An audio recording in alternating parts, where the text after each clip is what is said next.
All right, technical session number 41, Introduction to Security. This technical session, we're going to be dipping our toes into this field. It is a very, very broad field. There's a lot of niches you can get involved in, especially with security. And unfortunately, even with regards to security, the more you learn about it, the more questions you have. Just because there are so many rabbit holes you can kind of work your way down. Today, we're just going to be lightly touching on a few of the various subjects. We're going to be talking about malware, symptoms of infected computers. We've already kind of touched on this before. We're going to touch on it again because it is an important thing to know. We're going to be talking about various types of security we can use. So some of the objectives we're going to be talking about for this one is to explain why security is an important element of an IT professional's role. Not just hardware and software security, but one of the more often neglected and not thought about aspects of IT security is physical security. We won't be getting too heavily into that today. We will be talking about that a little bit more, but as an IT professional, you need to be responsible for the physical security of your systems, because if they have physical access, they own your systems at that point, if they know what they're doing. We're also going to be able to describe the most common types of threats and vulnerabilities. We're going to be mentioning zero-day attacks, zombie attacks, botnets, denial of service or DOS attacks. We're going to be talking about different types of viruses. How do we identify these different types of viruses? I think there's probably going to be about 10 different ones. We need to know what they are. And social engineering, which is hands down the biggest threat to any organization. It is the people, because as a whole, we generally want to be nice to people.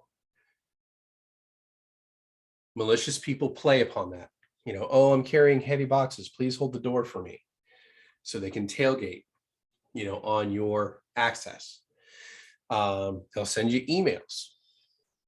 Or, pretending to be somebody else, so there's lots of ways that they can use people to gain access where your systems may fail. So we need to understand that end user education is very important with regards to security, much like when we are talking about IT help desk issues where there are problems with the computer. The majority of the time, it is the end user improperly using the system. So the user is your biggest vulnerability in both locations. Behavior skills and mindsets we need to take into account while working in security heavily is adaptability, because this is ever changing on a daily basis. There are new threats out there that you must be able to address. You must keep your systems up to date, understand how to counter these threats, and pay attention to major breaches to see if they're using similar systems to you that may be leaving you vulnerable. One of the big ones we had last cohort was the SolarWinds security breach. Come to find out, I think the majority of our government systems were protected by SolarWinds, and this vulnerability was a massive one. And there were like hundreds of very large corporations that also used SolarWinds. I remember studying security and them talking about SolarWinds being one of the gold standards for security. And even they were vulnerable. And that's their business.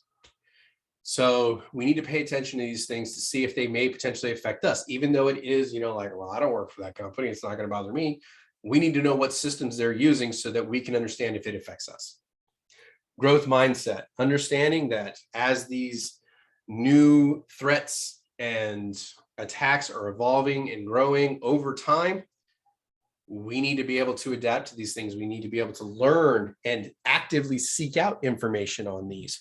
A lot of the most recent attacks that have come out were actually from NSA tools that were made open source. So these were tools developed by the NSA, but they ended up being made open source. So they're out there on the internet. Much of the security threat tools we have are free open source tools, because people who protect systems also use that same software, but they use it differently. So it is a tool, but it depends on how you use it. All right.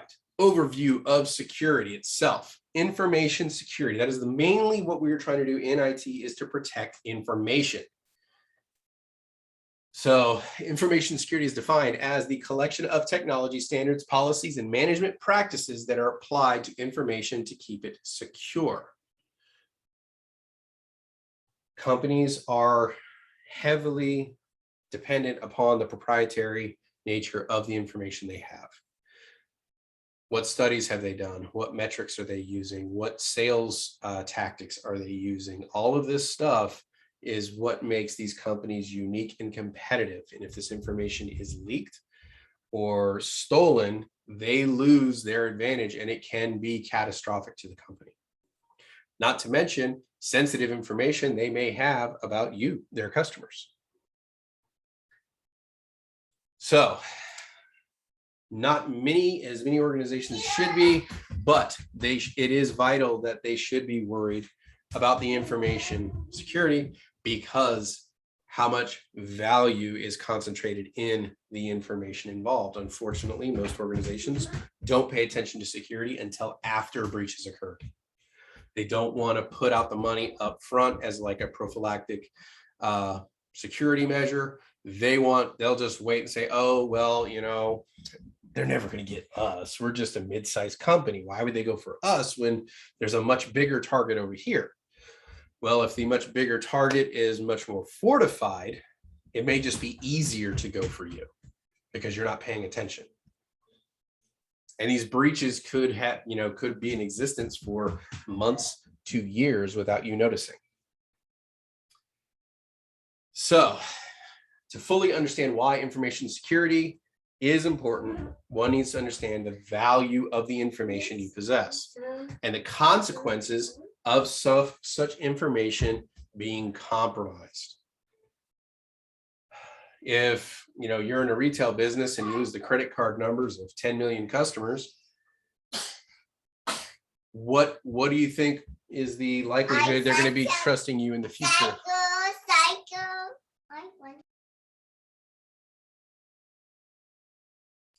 Sorry, give me 10 seconds. It is very critical that we recycle something. If by any chance you are in a position where you do lose people credit card information, you got to keep in mind the liability for that company because of that. And they've skated a lot because, a lot of stuff doesn't go too much further past them just acknowledging that they lost it and telling you to be careful, but if that information gets into the wrong hands and used, sometimes if you don't pay attention, you don't know how they got it. Typically, they got it from some big leak like this. And we've seen these happen more and more over the years because if I am in the business of trying to ascertain or get some information, I wouldn't it'll be a lot easier to go at a big entity like Verizon versus trying to spend time nickel and diming and going to emails in each and every one of you. I cast a wide net. I mean, everything is not in there that I want, but I have more bites off the apple if I cast it that wide. And we'll talk about it, but have you guys heard of a gentleman by the name of Ray Hushpuppi? Does that name sound familiar to anyone? So he was a big, it's not Instagram. What's the one after Instagram with the ghost? What is that? Snapchat. He was a big Snapchat personality. And he was Nigerian, but he stayed in Dubai in the Versace apartment, which I didn't even know existed. They have a big apartment building over there. And people will always ask, like, what do you do for a living? Because he's always in the nicest cars, always the people like Versace and what's another big name? Louis Vuitton, they always would come to his apartment with items for him to that was his that they brought to him. He was like, man, what is he in? He's an oil tycoon, he's in real estate. Somehow on his birthday, Anybody know who Black China is? Okay, so he brought her over for his birthday, and they were able to ping the IP address of his phone, his birthday, because it was his birthday, right? And find out his year. They got the authorities got enough information to piece together that he was scamming. Like, he was sending emails, and it just got so big to a point where he was in for millions, but he had help. Somehow, some people in China was helping him create this web. And one picture, because he's always posting pictures, I followed him because his life was like, I'm like, man, what is he doing? Maybe he'll mess around and drop what he's doing, and I can like figure it out. But needless to say, one of the times he put up a picture, his computer was up, and it was one of those, hey, I'm your cousin from. It was one of those emails in the background on the computer, Kelly, and they saw it, and they was able to trace it back to her, and then it started unravel. I'm about to post a picture of it because that's a story. That's a story to come. But I think they took like 7 expensive cars, Rolls Royces, Bentleys, and they took he had like $40 odd million in cash. He's in jail. Cash. Yes, I think it was cash. I'm gonna look it up while you go, but it was a lot of money. Wow. Yeah. Exactly.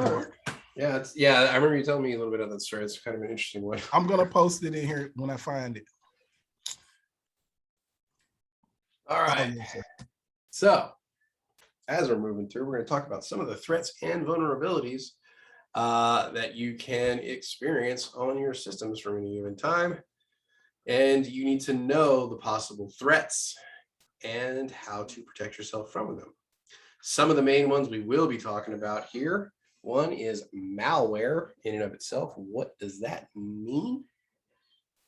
It is very much an overarching term. Social engineering. We'll talk about password attacks and the various kinds there are of that. Zombie or botnet attacks. Man in the middle attacks, zero-day attack, and violations of security best practices. And this also kind of couples along with the social engineering, where you're talking about end user education, because sometimes people will just bypass security because it's just easier. I mean, do we really have to go through all this every day? Question is, if you want the security to be effective, yes, you do. And we always need to try to find that balance between security and convenience. All right, malware. What is malware? We talked earlier in the cohort where people will always say like, oh yeah, well, I got an antivirus. Well, that's not necessarily a specific term, because a virus is a very specific thing. As we can see here, all of these things listed are considered to be malware themselves.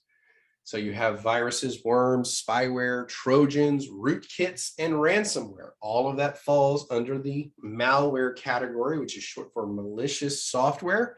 And this essentially is software used to disrupt computer operations, gather sensitive information, gain access to private computer systems, or display unwanted advertising.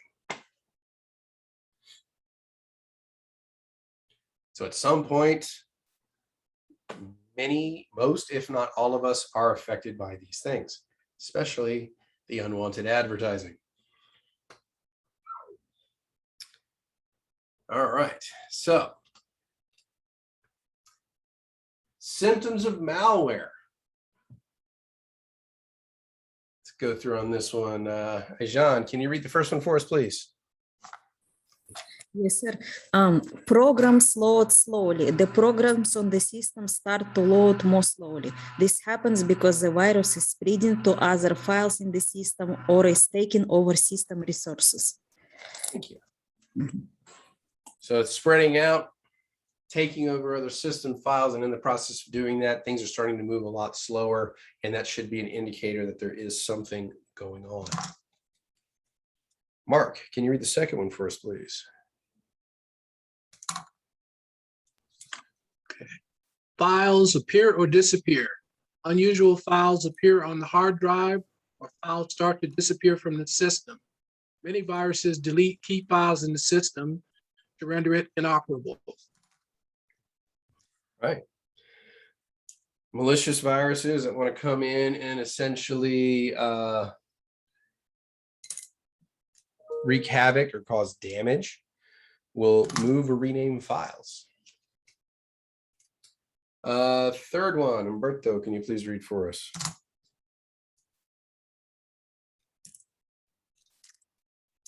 Changing program size. Program size change from the installed versions. This occurs because the virus is attaching itself to these programs on the disk. Good. So it's trying to hide somewhere. So it attaches itself to certain files, folders, things like that. As you manipulate or move those files, the virus is able to spread to other systems, other computers, and move through networks in that manner. Fourth one, Rienzi, can you please read for us? Unusual operating characteristics. Browser, word processing application, or other software begins to exhibit unusual operating characteristics. Screens or menus may change. Very good. So if things are changing without you actually making those changes, it could be an indicator that the virus is doing something in the background because it's trying to make it easier for itself to promulgate or maneuver. Next, TK, can you please read for us? Mysterious shutdown, startup. The system mysteriously shuts itself down or starts itself up and does a great deal of unanticipated disk activity. There you go. So, Kelly, you know, Kelly, you remember I told you what happened to me about Which one? this? I walked into the room and all of a sudden I just see my screen go black and my computer just shut down. And I didn't shut it down. And I instantly, because this is like, it was so coincidental. It was right after Kelly then made me so nervous about everything. I was like, oh, they got me. They didn't took over my computer. The battery wasn't charged and it wasn't plugged up. That's what it was. The battery just died. But I just knew that my computer was taken over by some people. I was like, see that Kelly told me. I was like, he told me. Because at that point, and the worst part was like, if I bring this up, I will never hear the end of it. right. And it was like I was in between anti-malware programs, and I was like, God, man. I was in between security.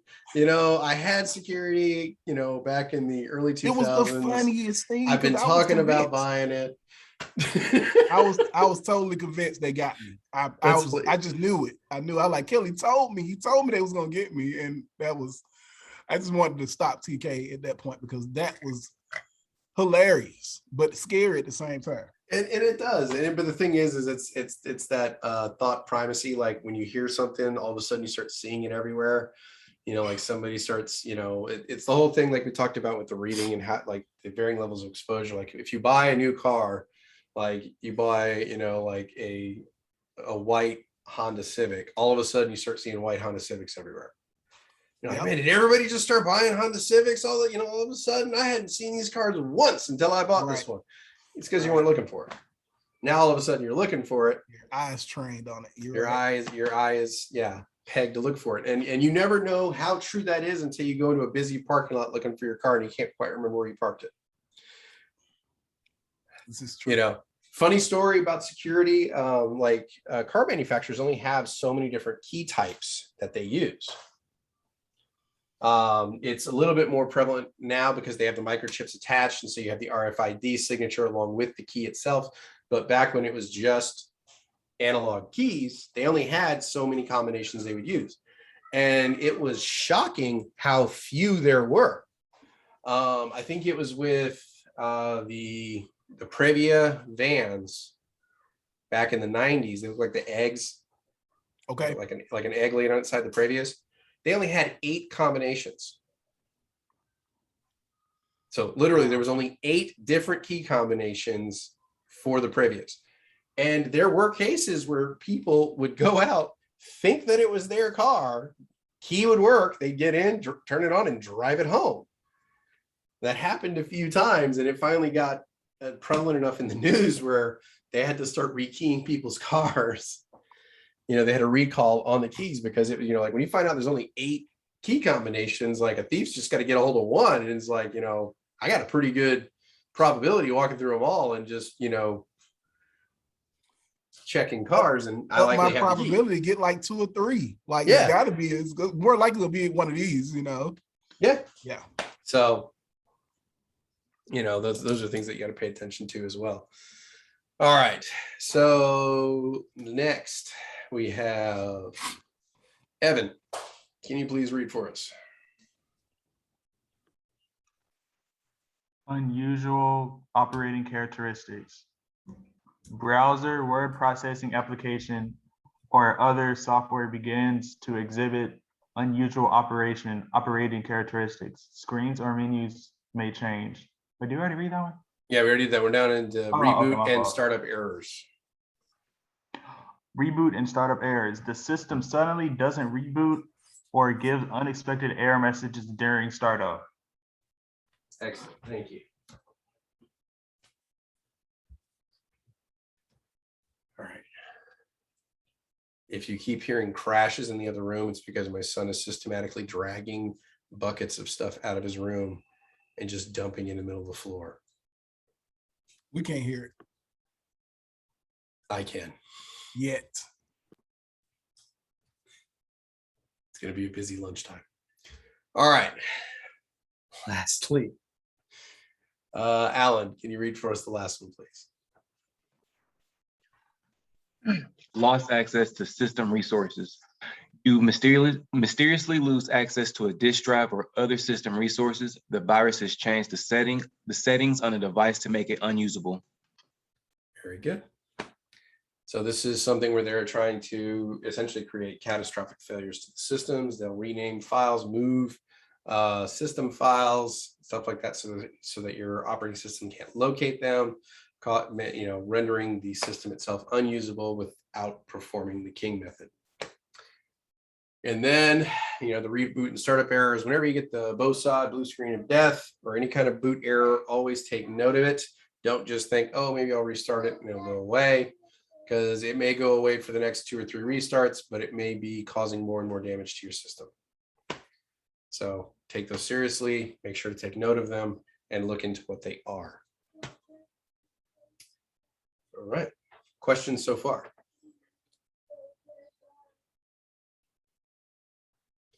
All right. On to viruses. What do they do? Now, they essentially try to accomplish one of 2 things. They want to render the system inoperable. They want catastrophic failure of that system. But they want to keep that system alive long enough so that that virus can continue to spread to other systems. In many cases, hackers try to make names for themselves by creating novel viruses, and the higher the price tag and the higher amount of damage you can cause gets you the most clout within the ecosphere, essentially. There are some that can employ, you know, already created viruses and things like that. There are different levels of hackers you will need to deal with, from the lowest level, which are called script kiddies, which essentially utilize scripts from other people, throw them together in a hodgepodge, and use that for an attack. So they're not actually coders themselves. They're just kind of good at piecing code together. So you have the lowest level called a script kiddie, all the way up to what's called an APT, or advanced persistent threat, which is essentially a long-term, ongoing, heavily funded attack on a system. Typically, an APT is a large criminal organization or a government. It has to be something very well funded, very sophisticated, and typically very large, utilizing a significant amount of hackers. So you have varying levels of hackers that you're dealing with. How do viruses spread?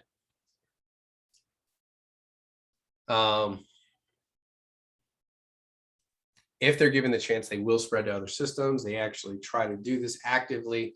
If the system is infected, the virus itself may try to attach itself to every single file in the system, which is why you start hearing the drive working overtime, because it's writing that virus into every file it can.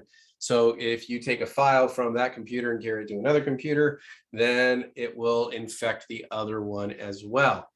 And, you know, gets to your email. That's where most of them are spread for the most part, which is why they say if you absolutely, don't, know the person, don't click on the hyperlink. And that's one of the hardest things, because like in an advertising case like Generation, where they're sending it out, hey, free online training, click this hyperlink. Everybody's going, nope, that's a virus. I'm not clicking on that. So we have a hard time getting people to actually come visit the sites. So each type of virus that we're going to be talking about here has a different attack strategy and different consequences and presents in different ways. These listed below are a generic list of the types of viruses that you need to be aware of and how to identify them. So we have the armored virus, the companion virus, a macrovirus, a retrovirus, polymorphic virus, phage virus, stealth, residential, overwriting, and multi-partite. We need to be able to identify all of these.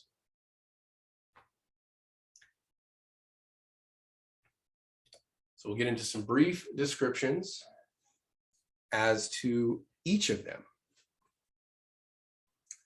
Let's see here. Justin, can you please read to us about the armored virus? The armored virus is designed to make itself difficult to detect or analyze.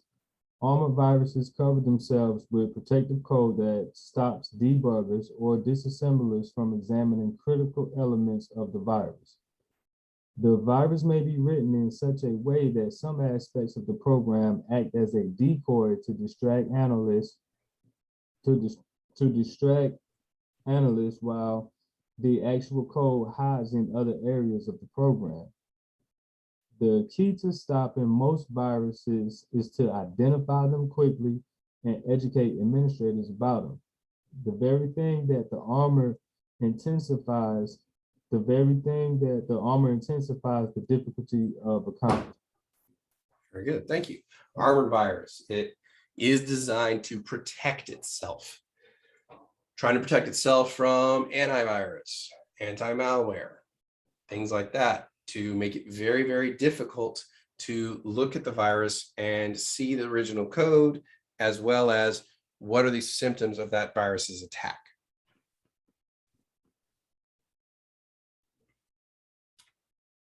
Next, Jordan, can you read us about companion viruses?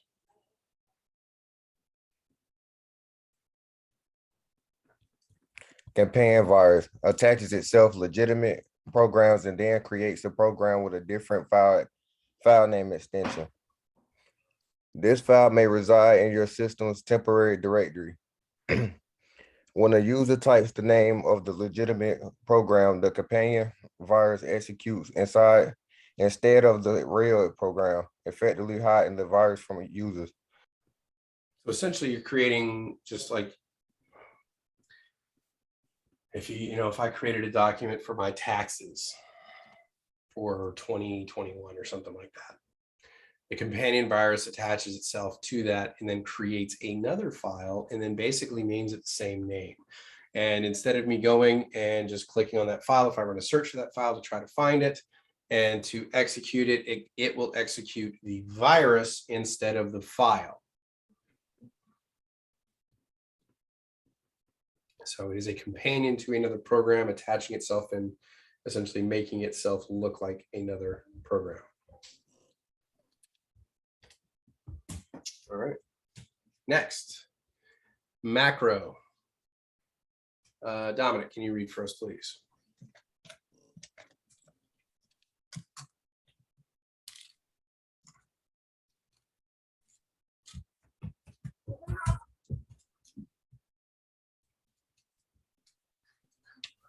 All right. Romario, can you read for us, please? Macrovirus. Macrovirus exploits the enhancements made to many application programs. For example, Microsoft Office supports a mini basic program language that allows files to be manipulated automatically. These programs in the document are called macros.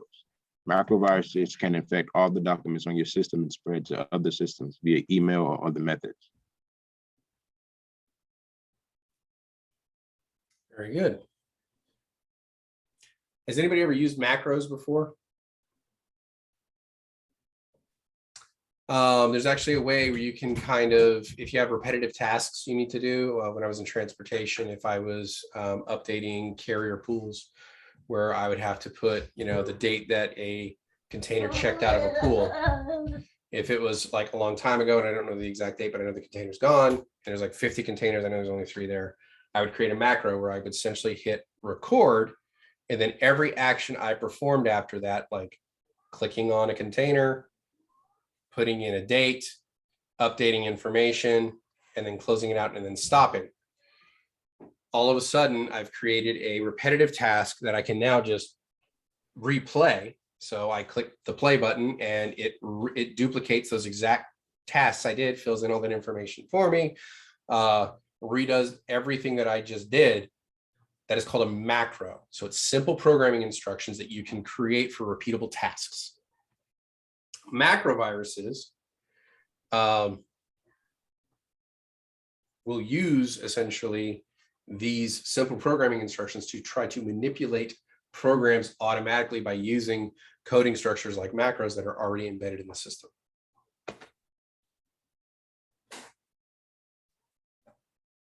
All right.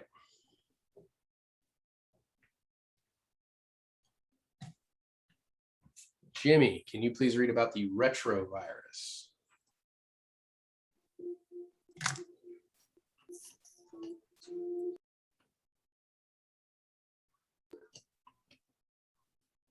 Yeah, one. Retrovirus attacks or bypasses the antivirus software installed on a computer. Retroviruses can directly attack an antivirus software and potentially destroy the virus definition database file. Destroying this information without your knowledge would leave you with a false sense of security. The virus may also directly attack an antivirus program to create bypasses for itself. So this one is particularly nefarious, and why in many cases enterprise organizations will not tell you what systems they're using. Because if I know what systems you're using, if I know what kind of hardware you're using, what kind of software you're using, that allows me to figure out the exploits with a much higher level of efficiency. So if I know you're using a particular version of Norton, I can develop a virus specifically to attack that antivirus. And if I can delete that definitions list, which has the signatures of all, like tens of thousands of viruses, it opens you up pretty much to everything at that point. And then you don't think there's any problem because you're scanning, you're regularly checking, and all of a sudden, there's no problem, but my systems, keep getting slower. I'm seeing all these symptoms, but my antivirus, which is supposed to be top of the line, it's not picking up on any of it. And that's where the retrovirus comes in.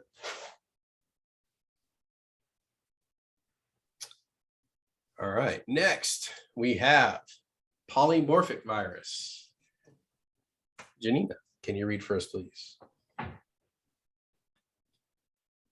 The polymorphic virus changes form in order to avoid detection. The virus will attempt to hide from antivirus software. Frequently, the virus will encrypt parts of itself to avoid detection. When the virus does this, it's referred to as a mutation. The mutation process makes it hard for antivirus software to detect common characteristics of the virus. Thank you. So encryption, rather nefarious way to kind of hide yourself from other systems, so where the antivirus, if it's running scans, may not necessarily be able to see the code. And essentially, in a way, looking like a regular program so that when the antivirus does a scan, it looks over you.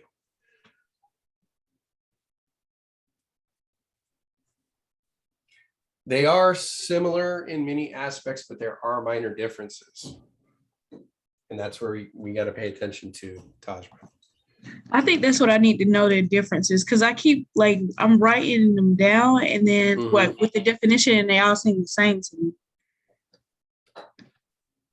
We could go back over them and probably later or something. Yeah, that's go back over. All right, next, phage virus. Luis, can you please read for us? A phage virus alters other programs and databases. The virus infects all these files. The only way to remove this virus is to reinstall the programs that are infected. If they miss even a single incident of the virus in the victim system, the process will start again and infect the system once more. Okay. Phage virus. Essentially, your only method of redemption is scorched earth. You've essentially got to go through and just take it down to the operating system and rebuild. Because like it's saying, if a single aspect of this is in the system, it will completely reinfect. And any system it comes in contact with, which is why we talked about the steps for malware remediation. What's the first step of malware remediation that we talked about? Isolation. Well, first we got to identify the infected system, right? Then we quarantine the infected system. We get it off the network immediately, shut it down, isolate it so it can't communicate with other systems. Phage virus is one of the main reasons for this. Because I mean, imagine if half your systems get infected with phage and you have to take them all down to basically full system resets. It's time consuming and you can lose a lot of valuable data in that process. So, stealth virus. Tajma, can you please read about this one? Stealth virus attempts to avoid detection by making itself from applications. It may attach itself to boot selector of the hard drive. When a system utility or program runs, the stealth virus redirects commands around itself in order to avoid detection. There you go. So it tries to avoid detection by hiding typically in your boot sector of the hard drive, which is, like if you're about boot sector viruses and stuff like that, this would fall partially in that. And it will redirect the stuff around them to try to remain hidden, but still have infected the system. Good question, Tajma. Can you get a virus on a device that is a combination of viruses? Yes. Yes. They can combine these. These are generic categories. And they can utilize properties of multiple viruses.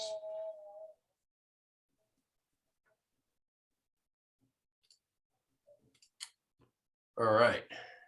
Can you go back to the second page so I could take a picture of my picture and come up? Yes, absolutely. Please and thank you. Not a problem. One more. Oh, one more? Thank you. Not a problem.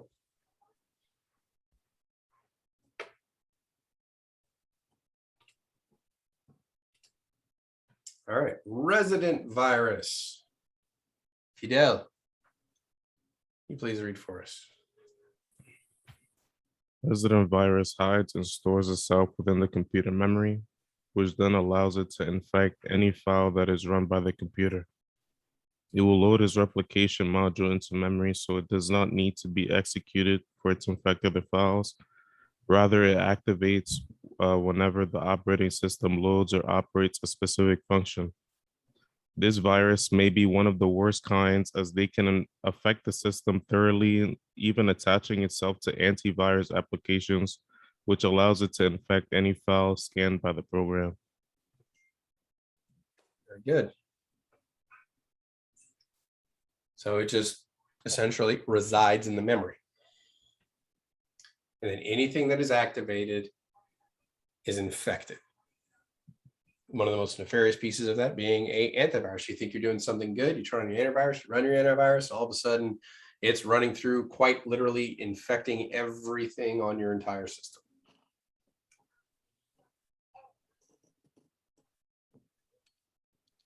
So, all right. TJ, can you please read about overwriting? Overwriting virus. It effectively destroys the original program code, typically by overwriting data in the system's memory.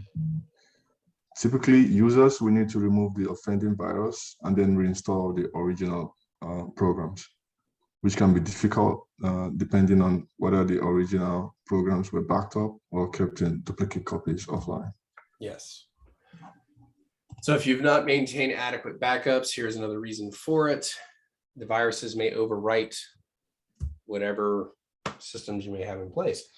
One of the things that we talked about with malware, what it may do is as soon as it is in your system, it will infect any system restore points you have. That's one of the main things they love to target, because even if you're like, oh man, something's going wrong, let me go back to a previous point in time, it has infected all of those restore points so that you can't go back in time without it reinfecting. It's already there, it's embedded. And so it's overwritten these systems to make it very difficult. And having, clean copies of systems as well as doing regular updates are a great thing.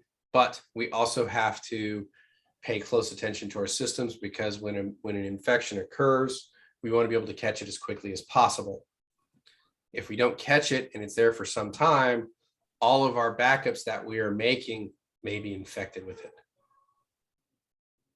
So we have to be able to catch any kind of intrusion or infection quickly so that it does not essentially permeate everything that we have done. I have a question. Yes. Okay, so let's say you back it up into a USB, but before the virus, but then you essentially use the USB and this virus is already taken over. Is it possible to infect the USB as well? If you use the USB before cleaning the system, yes.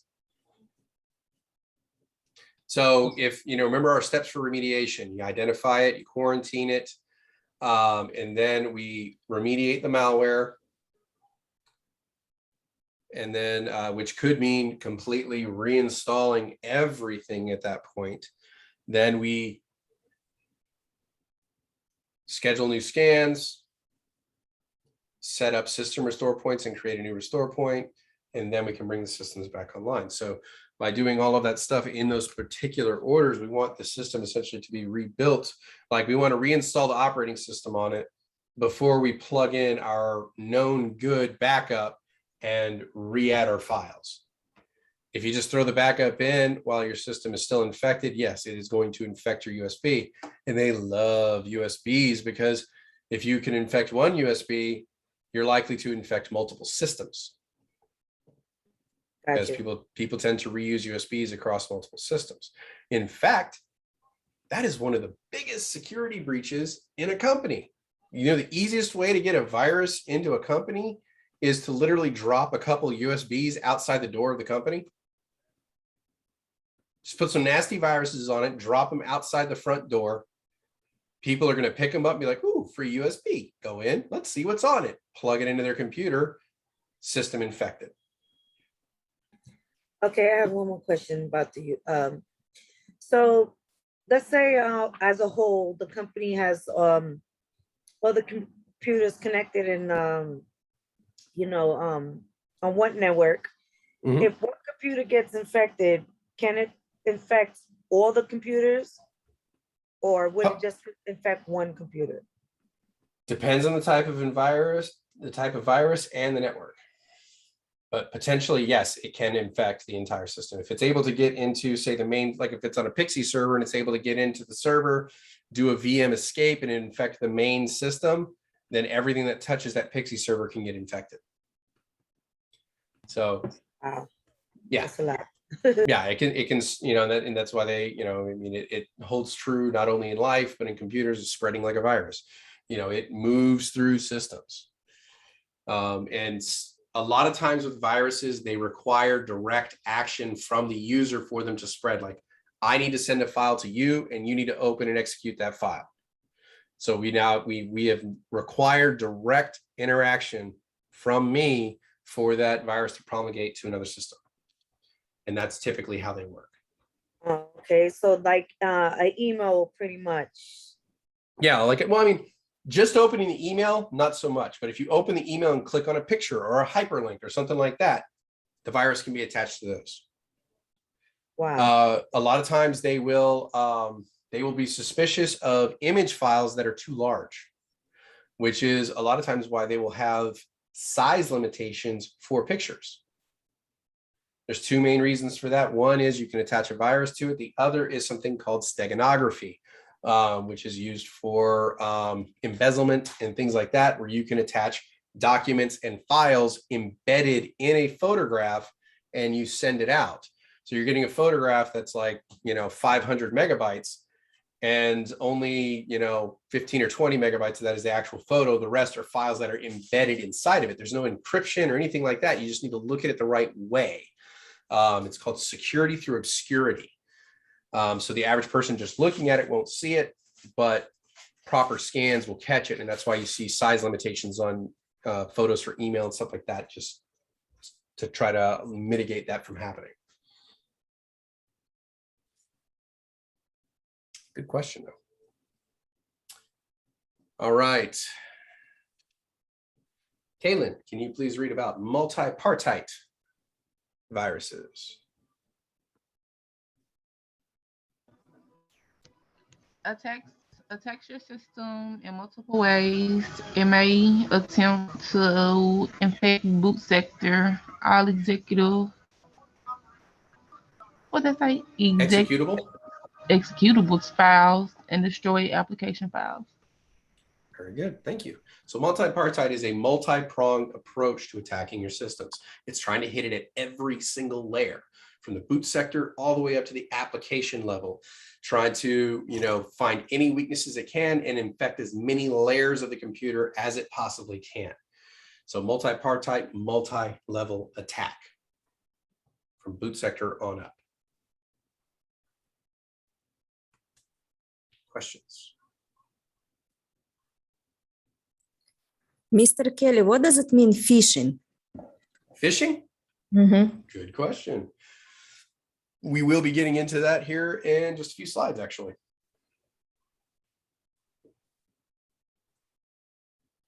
So put that one just on pause for a moment. But that is a social engineering attack. All right. Next. Worms.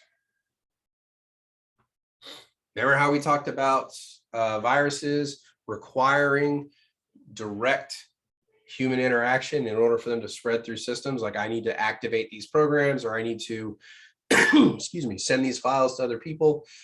And that is how the virus spreads from system to system. Well, a worm doesn't need that human interaction. It doesn't need a host application or program to be transported. It reproduces itself. That is part of its programming, and it is self-contained, and it moves through the systems on its own. worms can be utilized to deliver viruses to target systems. And it can find ways to kind of work itself through multiple systems to get to the one that it is targeted to hit. And this is partially playing on what Tajman was talking about. So you have a worm that is used to deliver a virus. So you're using multiple types of malware in order to infect or corrupt systems. Now, how do worms spread? So whatever systems they are capable of exploiting, they will exploit. They will use those to replicate themselves and move through networks. Early on, worms were essentially would just continue to replicate themselves over and over and over and over and over until they would crash the system. They typically replicated within the RAM of the target computer itself. They can also use TCP/IP, email, internet services, social media, stuff like that to reach their target systems as well. So it infects your system, you access your email, it gets into your email, and then all of a sudden it says, ooh, there's 500 contacts in here. I'll just send an email to each 500 of these people saying, hey, I just saw this yesterday. It's pretty awesome. Why don't you check it out? Hyperlink. System infected. Now they're in their email. Oh, look, 100 more contacts. Send emails out to those 100 contacts, almost like a very nasty chain letter. It just keeps spreading through each of these contacts. And this is why it's dangerous when it gets into an enterprise system, because if I receive an email from a vice president saying, you know, this is an important memo on, upcoming procedures for accounting, I'm likely going to click on that hyperlink because it came directly from a vice president. So they want to try to get in systems with people of authority and then use those to try to spread throughout more systems. So worms are quite intelligent malware. Also, there are worms that we use on a regular basis for normal activity. I think one I mentioned early on was something called a tamarin worm. And it was used early on to infect certain systems, but it had a really amazing capability of being able to push IP version 6 protocols over an IP version 4 network. So a hacker figured out how to do this in order to get the worm that he had created to promulgate, called the tamarin worm. Well, now programmers have taken that worm and are using it in their regular programming, making it, non-nefarious, so to speak, but allowing us to push protocols over for IPv6 protocols over IPv4 networks and vice versa, allowing these protocols to essentially talk to each other.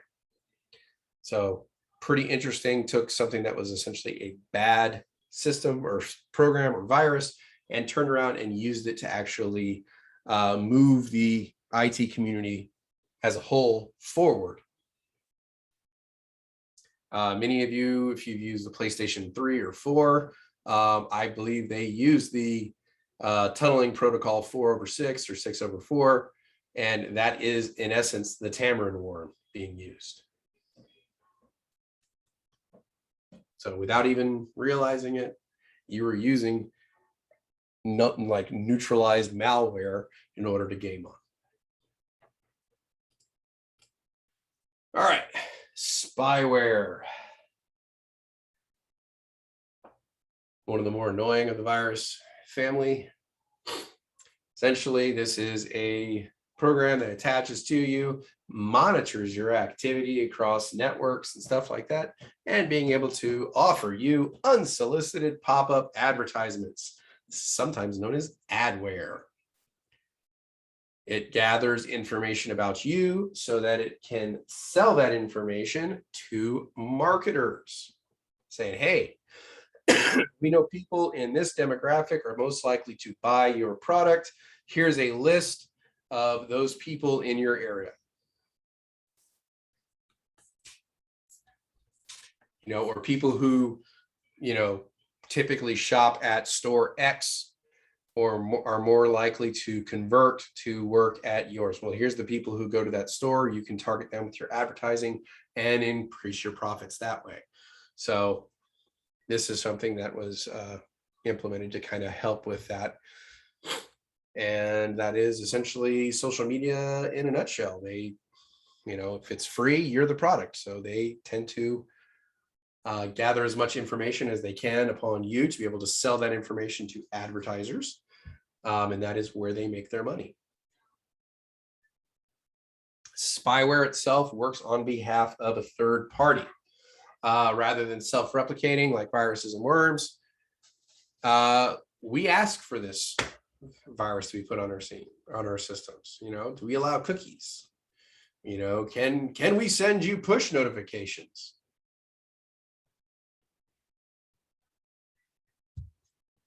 Such and such application would like to use location services. Congratulations, you're offering up more and more data for them to track you with. And makes you more valuable for them to sell your information. Many times we don't realize we have asked for this spyware. When we download free apps, a lot of times we're downloading it right into our systems. Visiting infected sites. We'll get it. And many, many other ways.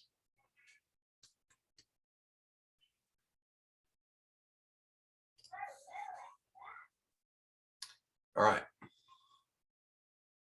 What do Trojans do? They try to create a backdoor into your system, essentially just a way for the hacker to find their way in and be able to exploit your systems at a future time. They try to replace valid programs upon installation, and it essentially accomplishes this under the guise of being another program. Much like the Trojan horse, if you remember the, you know, story of Achilles and Troy. Many people remember the Brad Pitt movie and Eric Bana. They make the big wooden horse and they all hid inside the horse. They brought the horse inside thinking it was an offering to the gods, and then late at night, all the Greeks came out of the horse and were able to overtake the town. So that's kind of how this works. It's a Trojan horse. It rides in on under the other programs. All right, preventing Trojans. So one of the best preventative measures is to try to not allow them in the first place. Doing port scans may reveal you have a Trojan horse on the system, because if you have ports that shouldn't be active, open and active, it's a good indicator that something nefarious is at work. Because when you are setting up your systems, you'll go through a process which is called hardening, where you are closing every non-essential port. Any protocol that is not critical or needed for daily use will be shut down. Trojan horses will reopen some of these ports to allow backdoor access.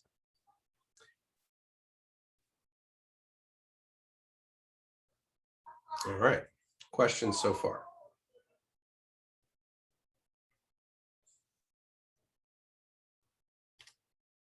Next, rootkits.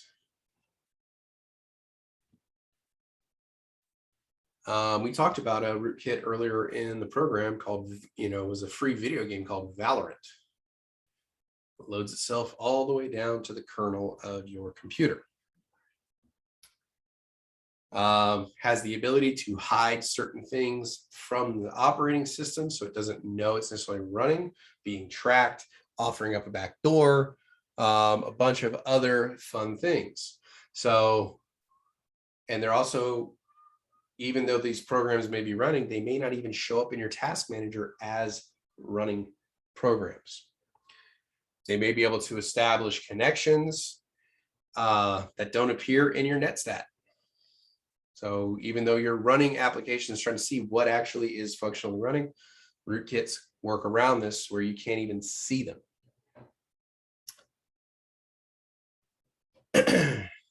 And it filters out this information so that you won't see it.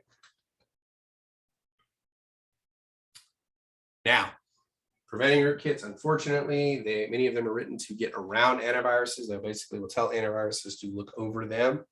So they will be skipped over. And any anti-spyware programs that are not kept up to date, which is why we talk about very regularly updating your definitions lists as well.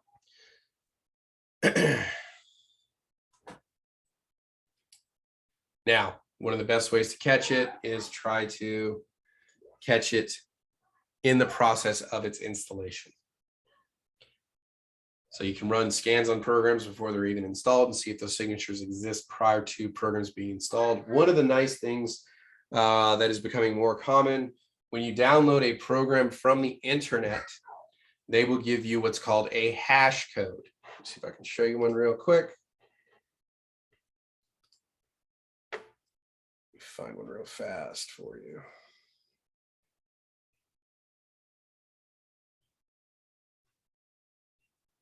Sorry, bear with me.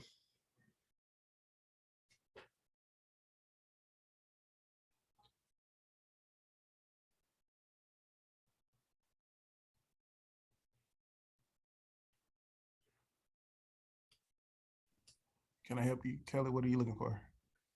It was the picture from the Daedalus site. Let me go to Daedalus real quick. Okay.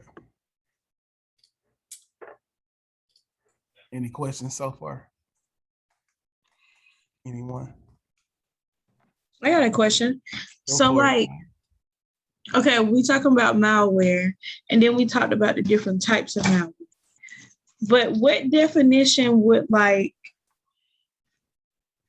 trojans, worms, spyware, and rootkits fall into? Is that a type 2 of malware, or is it like, I don't know, are these all types, including like the list that we went through earlier, like the overwriting viruses, or?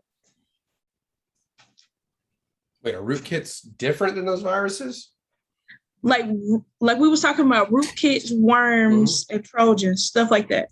Yes, those are different than viruses. Okay, but they're all types of malware. Yes, all of this falls under the, which is why we say when somebody says the antivirus, that is a very specific thing, because the viruses only would go after viruses like the retrovirus, the phage virus, the multipartite companion, and all that stuff. They wouldn't go after trojans, spyware, rootkits, things like that. So you would look for an anti-malware program that looks for malicious software. That is far more encompassing than just an antivirus. Because antivirus is a very, very specific thing. So throw this over here real quick. All right. So see down here where you can download this program, you know, various different types. And down here, they give you this little set of numbers, hexadecimal numbers. And then they tell you up here, SHA-256 checksum. This is called a hash. Does anybody know what a hash is used for?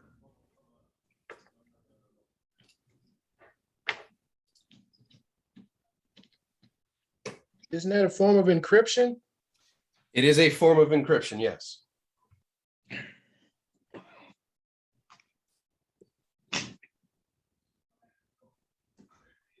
It is a one-way encryption. Yeah. So you can't decrypt it, you can only encrypt it. So given this, let me see here, let me go back to it real quick.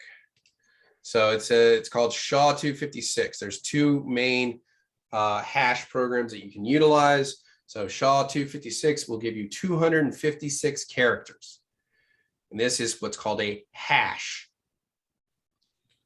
Now, the nice thing about this is it doesn't matter how little or how big a program is, you can get a unique encryption in this 256 hexadecimal group for each one. And the way it works is this checksum here, or hash, helps me verify if the program has been altered. So say I have a book that's, 1 billion pages long, and I change on like page 500,263, I change the first letter on that page from uppercase to lowercase. The way the SHA hash algorithm works, it would create a very large change in the output here. So we use hashes to determine whether or not a program has been altered. So when you download a program for security purposes, you can run a SHA checksum on that downloaded program to make sure it matches what they're showing you on their site. And once that has been determined, like if you look at this matches what you downloaded, you're good to go. The program has not been altered in transit. It has not been changed since the programmer uploaded it. As long as it's a trusted site, it should be free of viruses at that point. This is a way you determine that. Also in forensics, when they will make duplications of any hard drive that has been used in a crime, and they will run hashes on them to make sure that all of them are identical and nothing has changed, because they will never do tests on the actual computer that was involved in the crime. They will create forensic images of those computers and run tests on them. That way, the original evidence has not been corrupted. And they will use hashes to verify that the information has not been corrupted. So they'll run a hash as soon, like before they take the image, after they've taken the image, and then any duplications that they make, the images are checked, and then periodically they will check the hash rates of the evidence to make sure nobody's going in and tampering with the evidence. For those of you who may be interested in forensic IT. So just a little look into that. So that's one way to kind of help prevent rootkits, is by doing checksums on any programs before you install them to make sure they match the manufacturer or developer's checksums and that the programs have not been altered.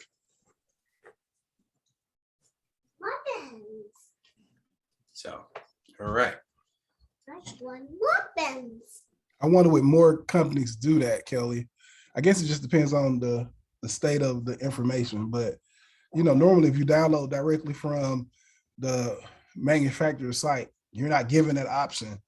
But with something like a wallet, for sure you want that, but I guess it just depends on the extent of the application that you're downloading. You about to say something, Taj? No. Okay, well, I'm gonna mute you. All right, I'll be back in 1 second. Okay. If you can do ransomware for me real quick. I can do ransomware. So, fun fact, I worked in healthcare. I think you guys know that. So as a student, when I was training in CT, MRI, X-ray, I worked for a small hospital. I say small, but it was several hospitals in the city of Mobile, but this one was kind of small. Years later, after I left, trying to tie it all together, I found out that they had a ransomware attack and they paid it. And one thing we've learned, that when you do have a ransomware attack, there's cost benefit to paying and not paying. Give me a reason why paying a ransomware may seem like the right move. Anybody? Maybe time. Say that one more time again, Renzi. I think you're on it. Time. It is a time component because it can significantly reduce the amount of time you're down if you go ahead and actually pay. What's neat about ransomware is that the individuals that typically launch that ransomware attack, there's a very high likelihood that they're going to pay out. Anybody want to answer why that is the case? If you pay the ransomware, they normally release your information back to you and go on with their life. Why is that the ideal way for them to handle this situation? Once you got Because it's sensitive information that could destroy your business. Yeah, but what I'm saying, Pozo, is that if I infect your computer and I tell you, you have to give me $100 or I'm not going to give you your stuff back, and you pay me and I give you your stuff back and leave you alone, why would I do that? Why would I do that for you? Why would I give it back to you? I already got it and you gave me the money. Why don't I just continue to not pay or not work, not perform what you paid me for? Justin, you raised your hand. What you got for me?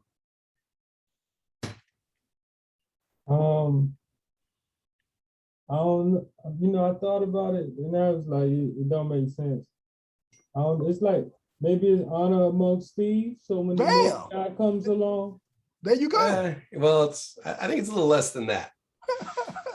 Well, in a sense, if I don't pay you, when I do this to another body, another entity, and word gets out that I don't release the information back to you, why would you pay? Why would the other person pay?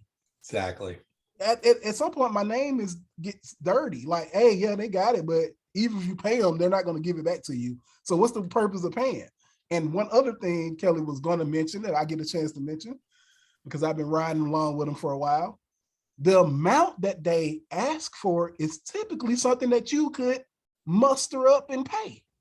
Because why would I ask for $2 trillion and you're not going to be able to give me that?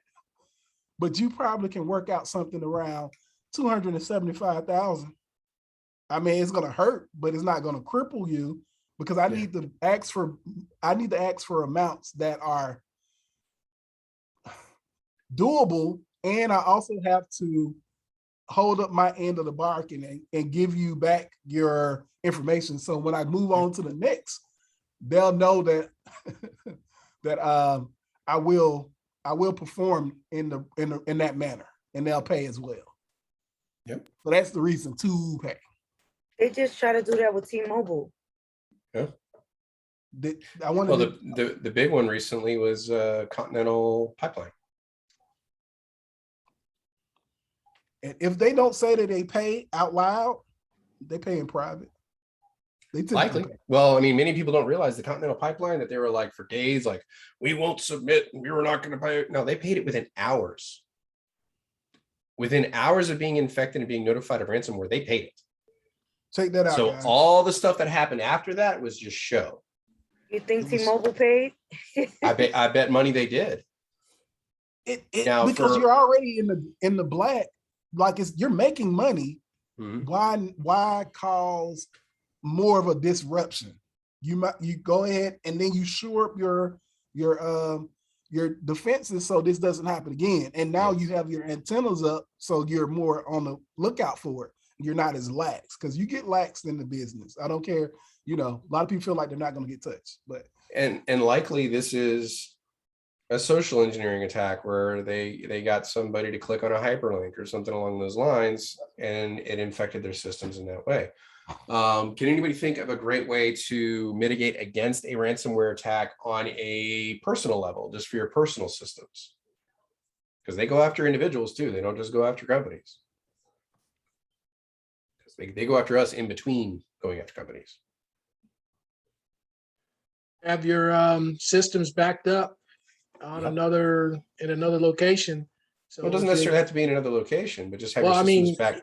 Like, like another hard drive or something. Yes. Not yes. your regular computer. So if they go, pay us $10,000 or we're never going to give you access to your systems again, you can go, okay, bleep you. I have backups. Hang up the phone, reboot, re-image your systems. You're good to go. You don't have to pay the ransomware. Small to mid-sized companies can do the same thing. You start getting into larger and larger companies, it's harder to do that without massive disruption to the customers, which is why they just pay a lot of times and then try to find out how it got in after that and then prevent that from happening in the future.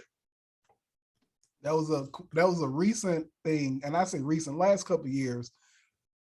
Hackers tend to reach out to those rural, smaller establishments too. When I say rural, I'm talking about a hospital in the country or a hospital in a small town, because they don't have their infrastructure is a little different. Like when I worked at that hospital, people asked me IT questions. I wasn't in IT, I was in radiology. So, you don't have the manpower, one, and you may not know some of the stuff that comes down the pipelines. It's small, good old town, not thinking about it. But the town that they hit on the documentary that I saw, the president of the thing, he was also a businessman, a shrewd businessman. So he talked them down. He paid them, but he got a deal. So he felt better about getting. They wanted 10,000. I only paid 8. I only paid 8. Like, you got a deal. It's not a steal, it's a deal. So that was kind of cool to see. But also at that point, then you start to say, hey, maybe I need to think about this company organizational chart. Maybe I need to put some money into IT and into things of that nature, because it only takes one time to get burned. You typically address the issue. What do you have, Mark? Yeah, I was thinking city of Atlanta had was hacked, I think it was last year, and they were shut down for a little while. They eventually ended up paying that ransom too, but it is really disruptive for especially for such an entity like that. They couldn't do any billing. So And I recall that too, Mark, and I think they mentioned that in the documentary that I was thinking about, that they also hit Atlanta too. But it's Luis brought up a good question. Why would they hack a simple guy or gal that who don't have very valuable information?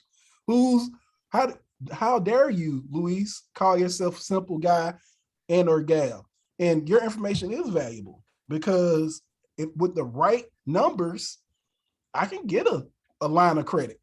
And if I do it in a certain way, in a regimented way, if a time component is there, I can request lines of credit from 20 places in a short amount of time, so they don't see that it's being hit. So now I have 20 lines of credit in your name. Well, I mean, you but the probably thing would is, have normally just get one. The information may not be valuable to the person who's hacking you, but it could be immensely invaluable to you. They know they can't charge you $1 million, but you may pay $200, you may pay $500. And if it only took them, sending out a mass email and just waiting for the calls to come in, it was very little effort, and they made $200 to $500. But the information on there, it could be videos like on my systems. I have videos from my grandparents, that were 8mm. They got ripped down to my system. I have photographs that can't be replaced, things like that. So it's not very valuable to the hacker who's going into my system, but it's immensely valuable to me. So if something came along like that and I didn't have sufficient backups, I'd be more than willing to pay the $200 to $500 to get my systems back. And enough digging, Luis, maybe you may not be the intended target, but you could be access to the intended target. You have a uncle that owns a company, and I can't get to him directly, but if I shoot him an email through your name or something very similar, then I got access to that place. So don't underestimate how these companies move and work. And I know credit cards was a big thing. They used to have a credit card machine. If you had blank credit cards, they could get input information on it. All I need is the name that makes sense and some numbers that make sense. And now I have a credit card. Yeah, they used to have credit card number generators. That's crazy. It was just a program you could download, and you could use it for like mail-in orders and stuff like that, and it would generate it for you. It was hot, man. At one time when I used to Uber, I picked up this guy that used to scam people and make those kind of stuff. It's a lot of that stuff for sale on Amazon. I didn't know. I just know he had me taking him to all these different places. And I was like, what are you doing? And he was like, take me here. I fill up your tank. And I didn't know what was going on. And finally, I went to he went to the pawn shop or something. I was like, what are you doing? Like, I just couldn't figure it out and something didn't feel right. And so then he told me, and he was making like fake cards and stuff. And a lot of the stuff is on sale on Amazon, like machine typewriters and all. Oh yeah. Todd, you are an accessory. That's what I was gonna say. I was gotta chill out, man. I didn't know. She passed the statute of limitations before she still. I didn't know until I asked, but I was curious. I dropped them off after that. Okay, good. That's what we wanted to hear. We got it on tape. You dropped them off. Good. Once I realized what was going on, I got out. I filled up my tank with gas. After you filled up my tank with gas. I know that's right. Get that gas, whatever. So I mean, there is interesting stuff you can get on Amazon with regards to security. Rather inexpensively. There's something that's called a deauthorization attack. Let me pause this real quick so I can tell the story. This is why I love security. All right, on to social engineering. One of the biggest, most, widely exploited vulnerabilities. Social engineering is a process in which an attacker attempts to acquire information about the network and system by social means, such as by talking to people. People love talking about themselves. So attackers will play upon this and try to gain information about what security systems, how to access them, things like that. It may occur over the phone, it may be by email, it may be in person, physically visiting people. So predominantly what they're trying to do is to gain access to information such as user IDs and passwords, which they can then further use to penetrate the system. Now, phishing, we will be talking about in the next slide, but that is typically utilized via email, and there actually are different types of phishing to be aware of. And often phishing is made to look as if it's coming from a legitimate site or legitimate account. So types of social engineering that we will look into real quick are phishing, spoofing, shoulder surfing, and tailgating.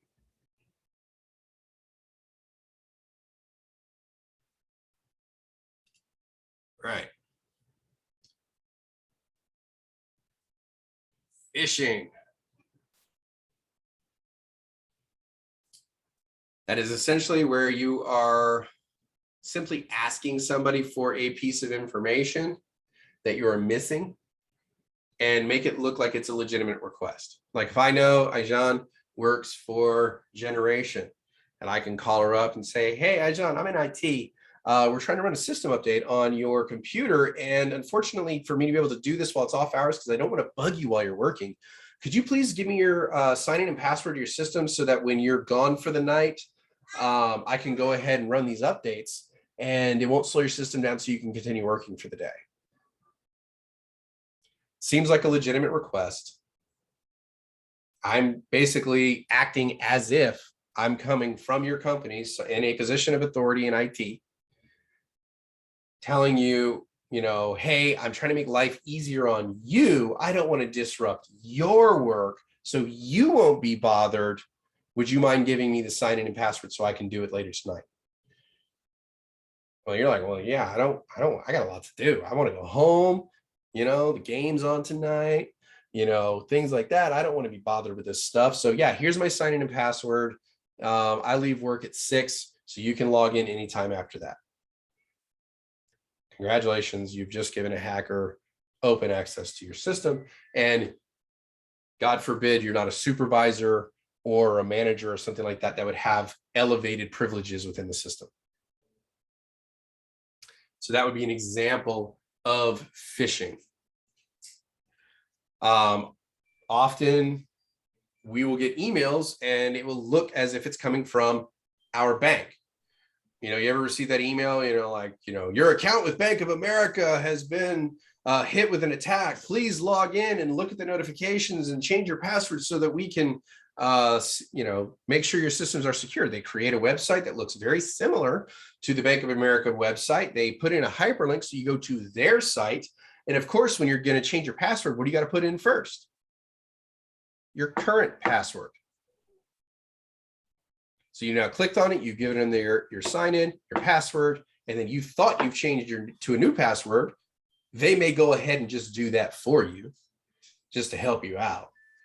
But they now have access to your bank account. You go to your bank account and all of a sudden it's fully drained. They might leave you $5 or $6 for lunch. Rule of thumb, your bank does not need any information from you to access your account. Yes. They're your bank. They have all the information from you. They do not need anything from you. So if ever you receive a message from, and oftentimes you'll get bank, and you're sitting there saying like, well, it's a message from Bank of America. I've never banked with Bank of America. Yeah, it's a phishing attack. You may not bank with Bank of America, but the 10 million other people that were on that email chain, maybe a third of them bank with Bank of America. So even if it looks like it comes from a legitimate source, don't click on the hyperlink. Open up a new browser, go to the website directly, log in, and then go to your notifications area. So even if it looks like it legitimately comes from your bank, don't take the risk. Go manually log in somewhere else. Yes, and more and more banks are repeatedly sending out these things saying, we will never ask for your personal information. But that still comes into the problem where they're saying, hey, we need you to log in and change your password. Here's the hyperlink to save you time. That's where the bad part comes in, is when you click on that hyperlink, you're going to be sent to somebody else, not to your bank. So, and this can be done over the phone. It can be done in email. It can be done somebody talking to you personally. They're just they are fishing for information, kind of like you're in a pond, you're fishing, trying to catch fish. You're trying to see what you can get. So they may have conversations with you and they call you up, pretend to be somebody else. They may send you emails to pretend that there's somebody else. So let me go back here. There are two subsets of phishing that you need to be aware of. One is called spear phishing. Now, spear phishing would be when hackers are targeting, say, a specific organization. Like, I'm trying to gain access to Generation's systems. So what I'm going to do is I'm going to target everybody within Generation and see if any of them open up, my emails and click on my hyperlinks. So they are specifically targeting a singular organization or group. It's called spear phishing. The other type would be called whaling. So whaling is when you're, hold on, okay, because I feel like that word should incite a thought. If you hear whaling, how does that change from just regular spear fishing? What does whaling say? Say that again, Mark. Big fish. Big fish. Big fish. Somebody else said something too, Renzi. Yeah. Yeah. Whaling is, I've identified that I'm not going to mess with Jordan. I'm not going to mess with TK. I need to get up there to Justin. Justin's where all the money is. That's where the money resides. So I got to get up there to Justin. And I've identified that he is the COO or C something. Mm-hmm. I'm going directly to the top. Well, and it may be where it's like, hey, Justin, this is, Fred down in IT. We've noticed some suspicious activity on your account.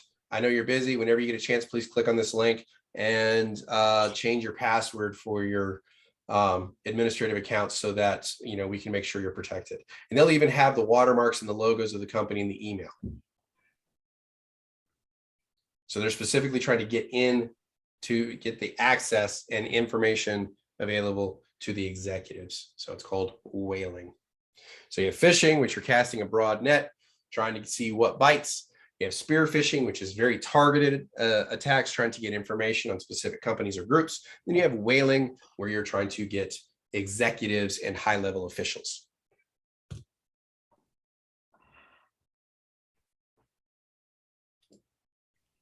All right. Spoofing.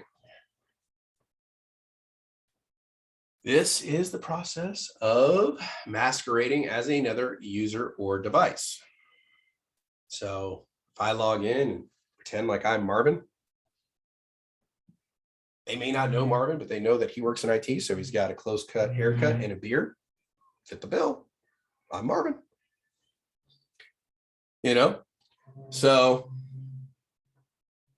I can, you know, come in and masquerade, say I'm him, hoping you've never met this person before, you know, or had interactions with them before, to where I can essentially gain access by doing that.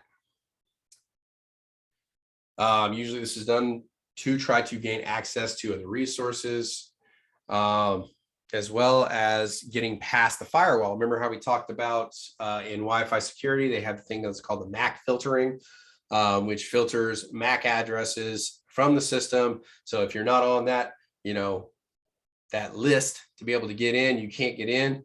Well, we talked about being able to create a virtual machine. And when you create that virtual machine with a virtual NIC, that NIC, you can either have it generate a MAC address for it, or you can create your own. And if you can create your own, you just type in that MAC address that you know that is on that whitelist. And then now you can use that virtual machine to slip through security.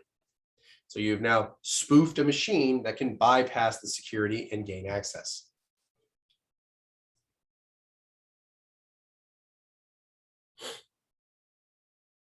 You can do similar with IP addresses. You can spoof IP addresses rather easily as well.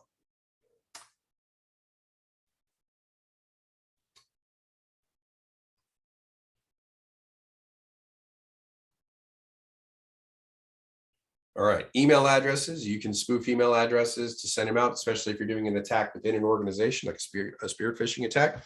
You can spoof the email so that it looks like the email is coming from within the organization, so people would not necessarily distrust it, because, you know, hey, they work for Generation 2. They must have my best interest in mind, when it is a spoofed email address. Shoulder surfing. It's one we often don't pay attention to because we want to believe the best in others. You know, hey, Marvin's just hanging out by my desk looking over my shoulder because, you know, he wants to talk to me about the game.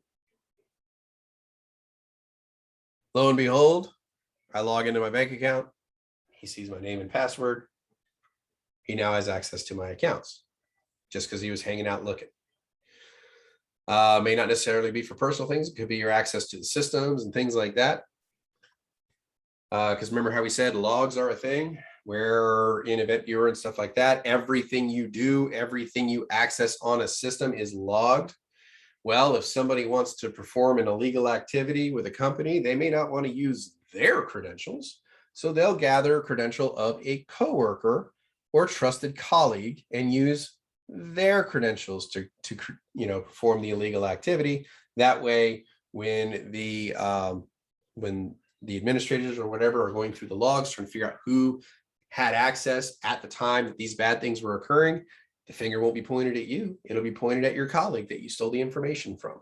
So you need to be very wary of people who hang out over your shoulders while you're logging into systems and things like that.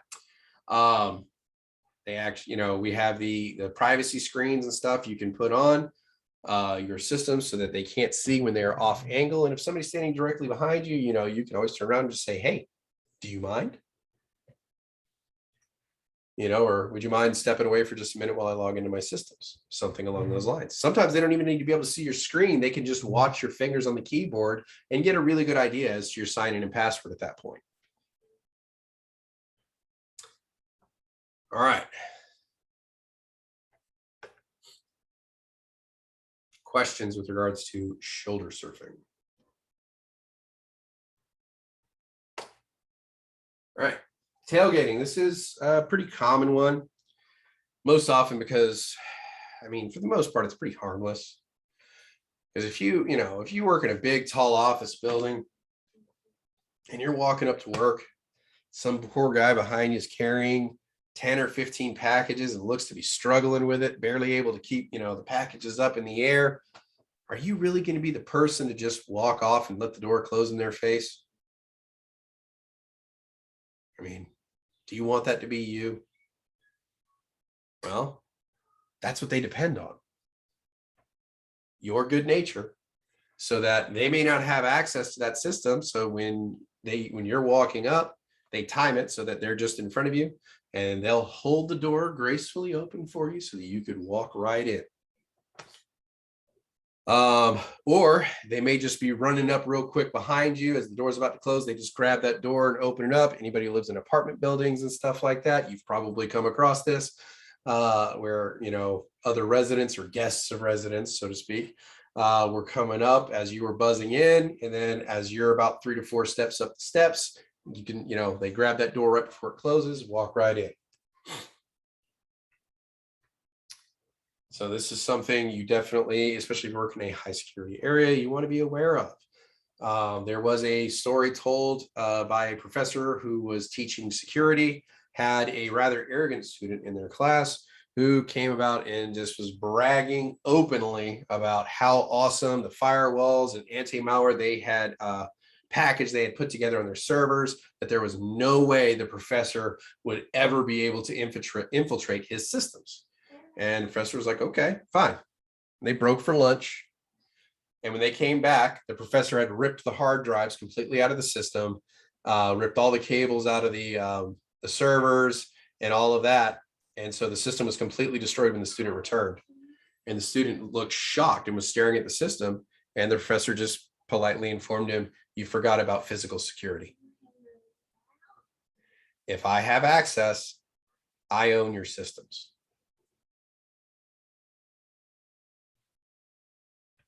So always pay attention to physical security, because that's often forgotten by people in the IT field because we are so heavily focused on the software and hardware aspects. We don't think about somebody just being able to walk in and smash our systems. All right. Any questions on that before we continue?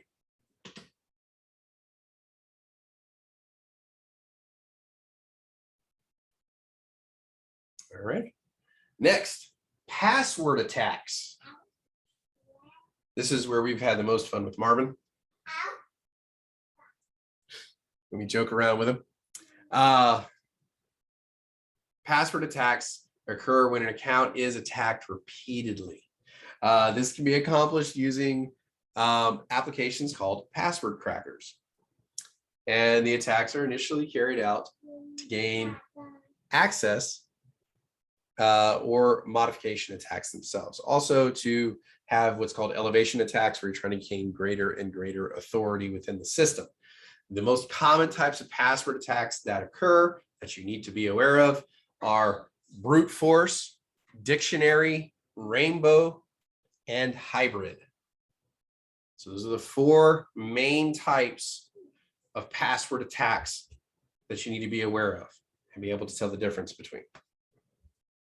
Again, I know there is a lot of definitional information in this particular technical session.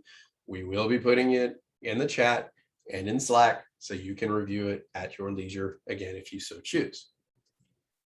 So let's dive into this. Brute force attack is pretty much what it says it is.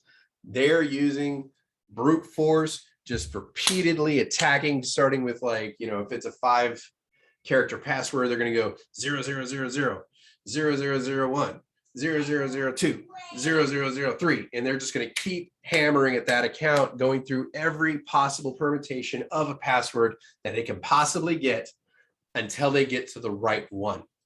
These can be performed offline. Now, online brute force attacks require a lot of time, and given enough time and processing power, any password can be cracked with this.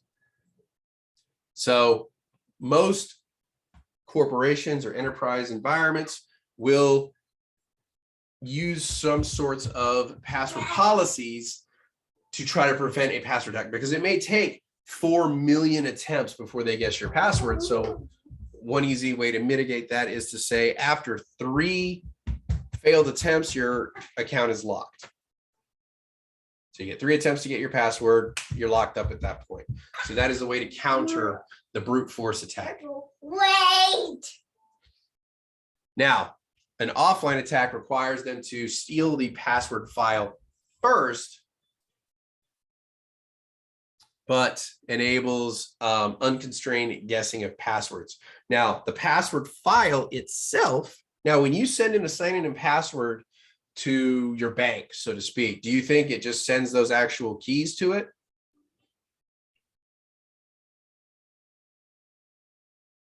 No, it actually doesn't. So remember we were talking about earlier when we saw that SHA 265 or 236, that hash file. When you send a sign-in and password to a system, you're not sending your sign-in and password, you're sending a hash. So on your computer, it creates that hash and sends that hash to the new system, and the system looks for that hash. And if the hash matches, then yay, you have access. But they still don't know your sign-in and password. So the password file itself will not contain the passwords. But what they can do is they say, okay, these are the hashes for the passwords. So I can run my attack against those hashes until I come up with that exact hash. And then I know the password to get into the system. Now we don't need to get into this, but if you get into security, there's other ways to mitigate this with techniques called salting and stuff like that, that go into the hash as well as your password to help create it. But that is beyond this course. But that's essentially what's happening with an offline brute force attack. They've gotten a file with all the hashes of the passwords. So now they can take time to try to match those hashes to see what passwords meet up. Questions so far?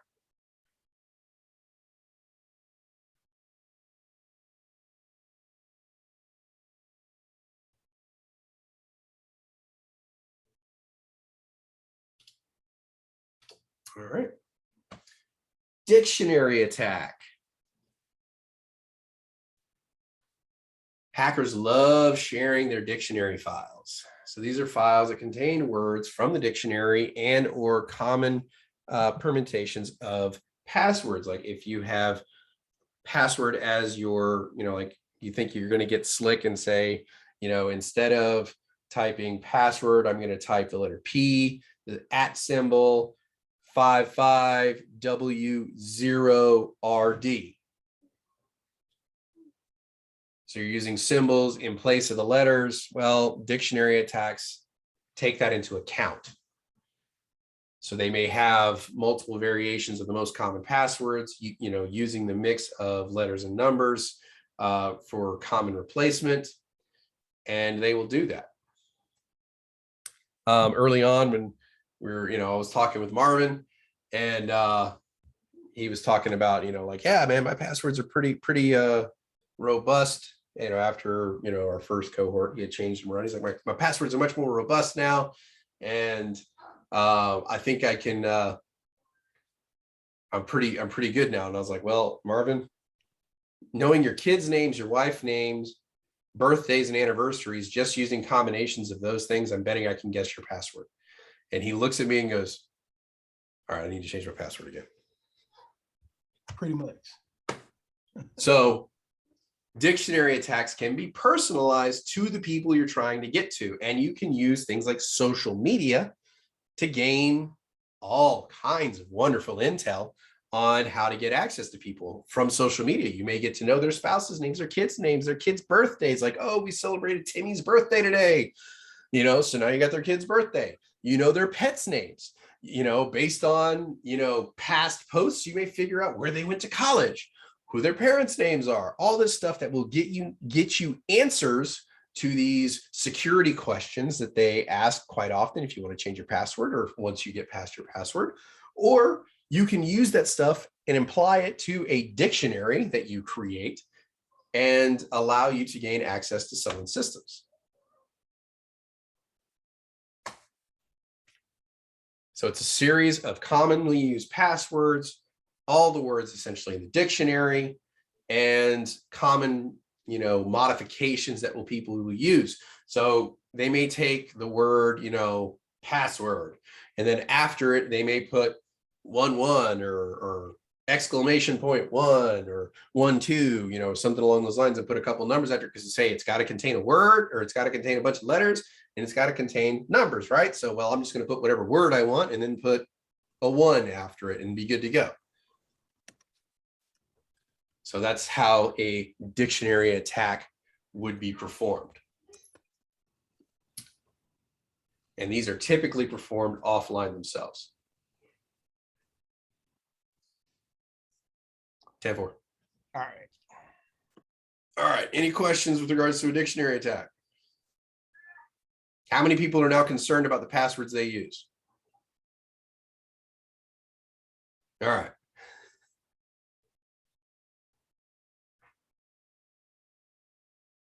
So next, go to rainbow tables. So most common passwords used, they have these rainbow tables, which are huge databases that have every permutation run through a hashing algorithm ever done.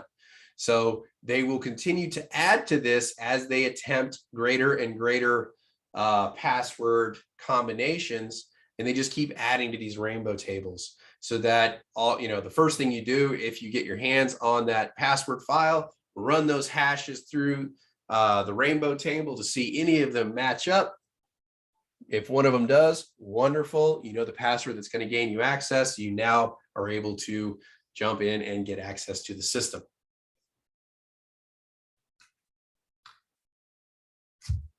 Questions so far?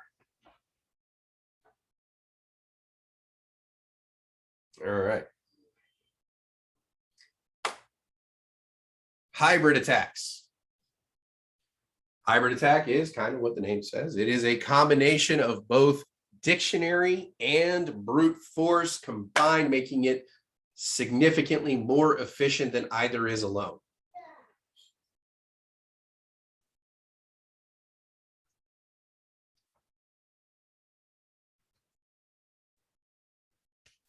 Now, in the early days of the hash algorithms, the algorithms were, you know, they weren't extremely simple, but they weren't massively complex either.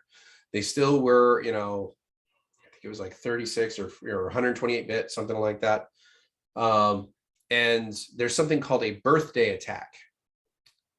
And there is what a birthday attack is essentially is if you have, I think it's like 15 people in the room, it's almost guaranteed that 2 people have the same birthday, not month, but day. So, you know, being born on the 1st or the 5th or the 21st or something like that. So if you have about 15 people in a room, 2 of them will have the same birthday. And so that comes into play with early iterations of hash programs, to where you may not have their exact password, but you found another combination of letters and numbers that creates the exact same hash algorithm. So with the simpler hash algorithms, that became a problem. So, you know, if you could figure out, even if you didn't know that, my password was Marvin65821, if I type in, Avery, at 67523, I get the exact same hash. So I can use that password, even if I don't know Marvin's real one, and bypass the security of the system. So that's called a birthday attack. Questions so far?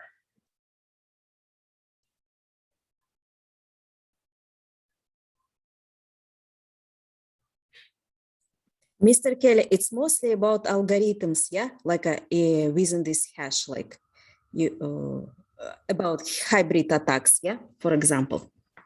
It's mostly about what? Algorithm. Well, what it comes down to is it's that close algorithms, yeah? What you're saying? Kind of, yes.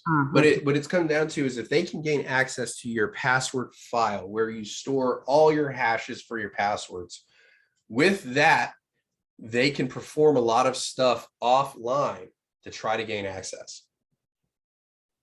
So if they get minor access and are able to get to that file, like if it's not heavily protected, then they can work on against those files. Sometimes that file can be leaked. Sometimes, internal people will, give that to hackers for a price. So they're able to do that. Now, if it's a case where they're going in blind and they don't have that instance and they're trying to do a hybrid attack, they would do much more pointed attacks. Like if you work for XPO Logistics, your password may be XPO Logistics 23 or XPO Logistics 21. So you may use the company name as your password. Goodness, you would not believe how often that is the case. So the dictionary attack would help you in that sense, because you could give multiple permeations of the company name with some, combination of letters or numbers involved in it. Pardon me for 1 second here.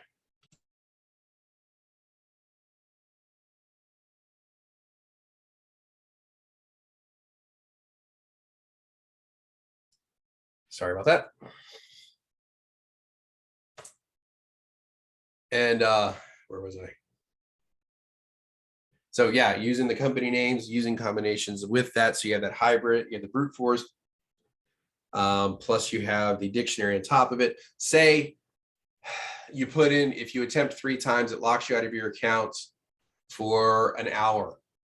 So you can set it up to make this attempt every hour until you gain access. So it's much slower. You can't run 50,000 attacks, a minute. But with a dictionary applied to the brute force, you're going to crack that password much faster.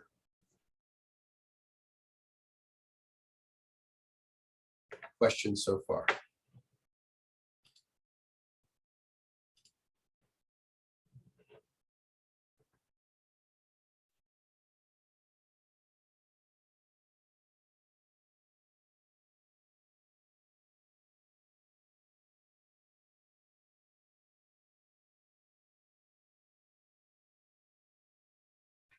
Wow. All right. Yes, Mark. I have a question about I guess these setup attacks. Isn't adding special characters to passwords a little bit of a deterrent now, even the ones that you don't usually see? Yes, we will actually get into that. So yeah, we will talk about that when we talk about preventing password attacks and stuff like that. So great question, great observation. Sorry, hold on 1 second. I got a little one getting into trouble. Give me 1 moment.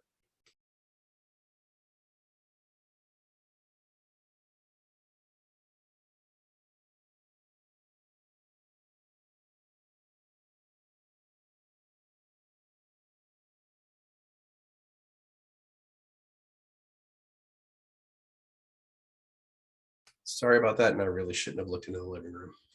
All right. Okay, so on to zombies and botnets. So a bot, I've heard this term thrown around quite vociferously the last few years. Oh, it's just a bot. So it's a type of malware itself that is installs itself upon a large number of computers through infected emails, downloads, websites, Trojan horses, and shared media. Once it is installed, it has the ability to connect back to the hacker's computer. And after that, the hacker has a modicum of control over that infected system. So at their direction or at a specific time, they can direct those same systems to attack a target of their choosing. So they can direct these machines to send out spam emails. They can mount a denial of service attack. They can perform phishing or any number of malicious acts that would not directly feed back to the attacker themselves. This would be something that, you know, the infected system would be caught doing. And there are hackers out there that literally all they do is create bot farms. So they infect as many systems as possible. When they get up to 20, 30, 40, 50,000 infected systems, they will sell that cluster of systems to another hacker that is wanting to perform an attack. So, you know, they're specialized in essentially taking over these little systems and putting them together in nets, and then they sell those nets to other people. Those people then will use them because they're more specified in doing denial of service or other types of attacks. And that's how these, you know, groups will essentially interact with each other. So that's one thing. They create an entire botnet and they will sell that off to someone else. The individual computers inside a botnet are called zombies because they are not acting of their own volition. They are essentially mindless, they're just doing what they're told to do.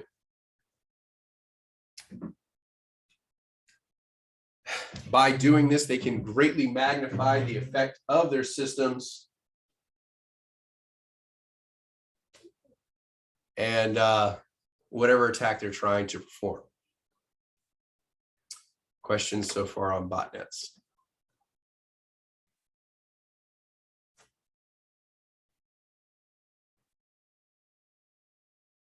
All right.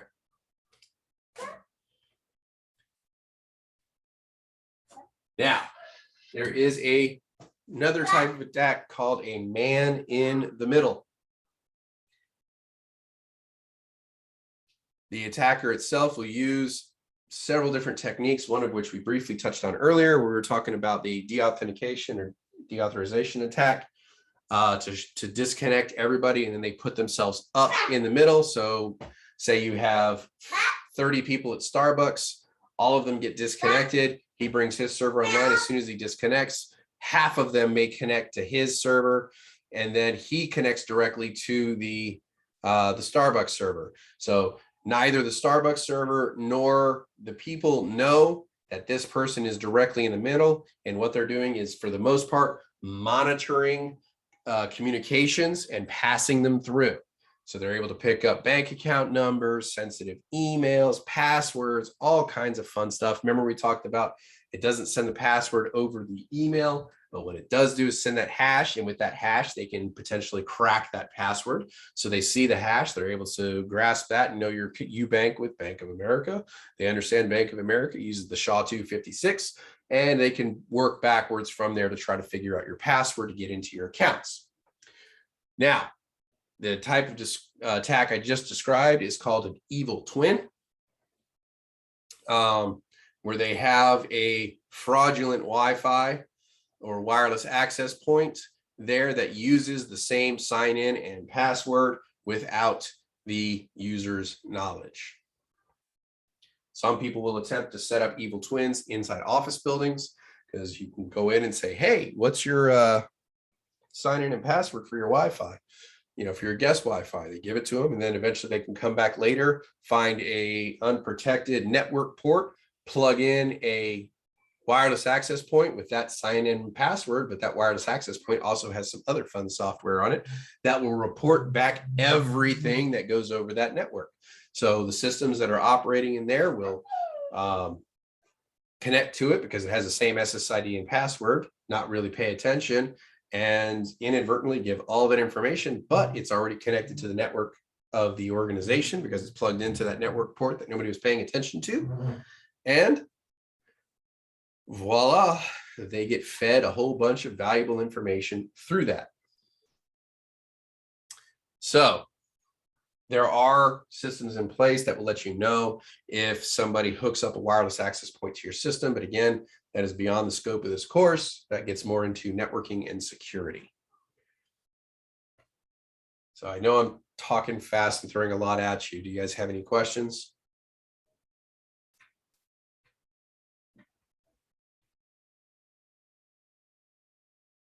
Are people significantly more concerned than when they walked in this morning? For sure.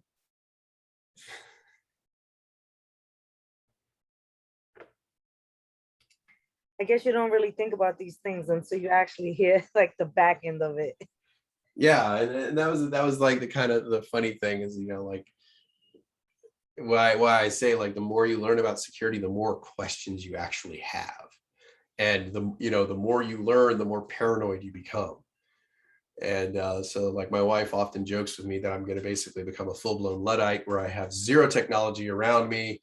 I'm going to build a cabin in the woods and use only oil lamps and stuff like that, because only then will I be sure that my data is safe. So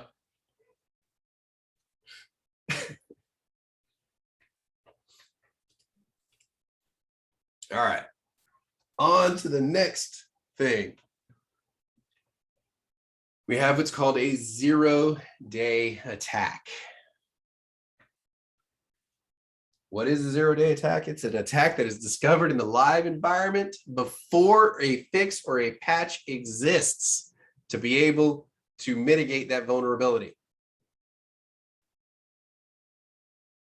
Would it concern you if I told you that there are 0-day attacks with common software that have been out there for years that they have not patched?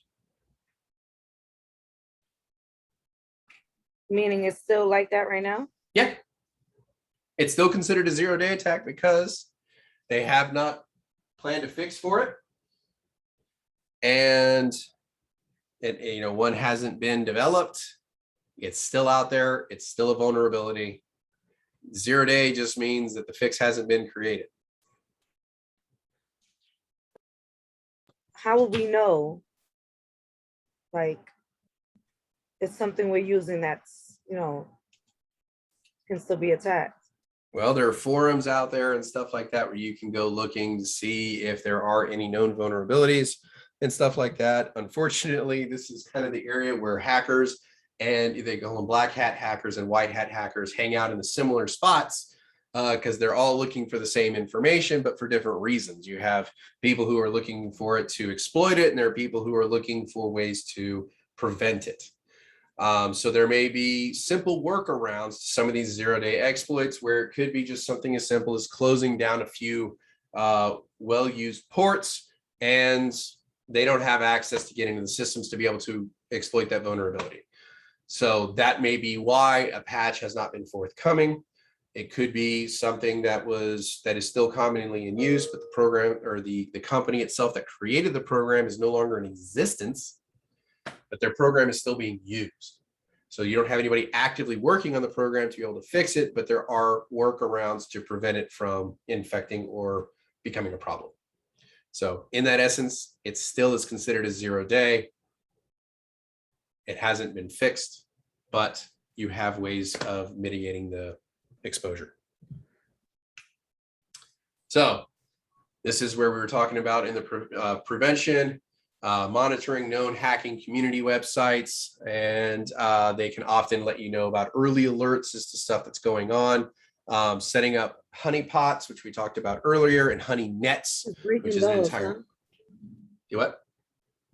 Oops, sorry. No worries. So setting up honeypots and honey nets can also provide forensic information. If you don't know how they bypassed your systems, you can monitor their activities on honeypots and honey nets that you have set up ahead of time and learn about exploits and how they're getting past your systems and stuff like that. So that is one way you can do it. And like we said, honeypots and honey nets are basically fake systems or networks set up, made to look like they're real, but they're meant to, one, slow hackers down, distract them from your main networks that you would operate off of, but also gives an environment where you can monitor them and what they're doing in order to get greater insight as to how they're bypassing securities. And it could be something extremely simple, like we were talking about with the hack on the casino where they got in through the thermometer in a fish tank. I mean, absolutely amazing that somebody figured out how to bypass security by doing something like that. Currently, some of our biggest vulnerabilities, especially in home environments, is the Internet of Things. It's our thermostats, our smoke detectors, our Ring doorbells, our wireless cameras. The security on these things are not as great as we would like to believe. they're getting better. You're actually starting to see security suites develop for Internet of Things, IoT items that we use from day to day, because they're getting exploited more frequently, and it is a way to bypass security on your normal network. So now, new ones that are picked up upon, they are announced on a regular basis against a bunch of systems. So you should create an inventory of any applications that you maintain or systems you maintain in your enterprise environment. You should have a list of these things. And if ever you hear of a zero-day attack coming up against a particular type of system, run that against your inventory, see if that system is in your inventory. If it is a critical system or something that can be brought down on a temporary basis until that zero-day attack is mitigated or a patch issued, you can probably bring one of those, that system offline, so you don't have that exposure until a patch is issued. If no patch is forthcoming, maybe consider replacing that system with something different.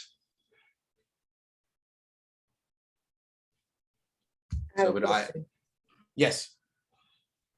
Okay, so let's say that when you were talking about companies no longer being in existence, if it was a closed source kind of situation, if the business is no longer open, what happens with that? What do you mean? Like, okay, so Adobe creates Adobe Acrobat where we can read PDFs. Adobe closes their doors, but we still use Adobe Reader. Well, that's kind of going to be on us until we can find an alternative to Adobe, maybe like Windows PDF Reader or something like that, and switch over fully. That would be how we would mitigate that risk.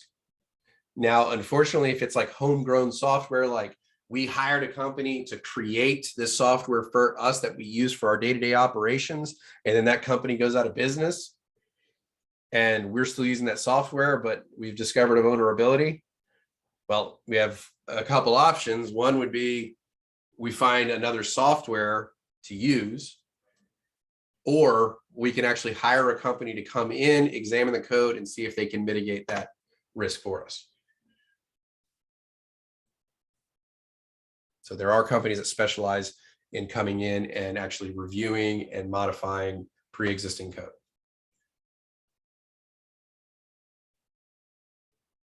Questions?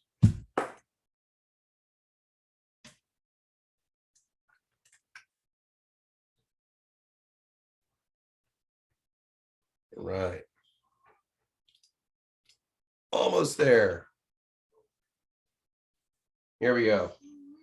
Last area to go over at this point: violations of security best practices. One of the quickest ways to make your system vulnerable is to not use the security you already have in place. You know, don't turn on your firewalls because, man, it just slows the network down. Walk around the metal detectors just because it's annoying to have to go through them. Maybe, you know, just let a few people in the back door rather than taking them through the security gate so that their credentials can be checked. If we don't use the practices that are in place, then those don't work.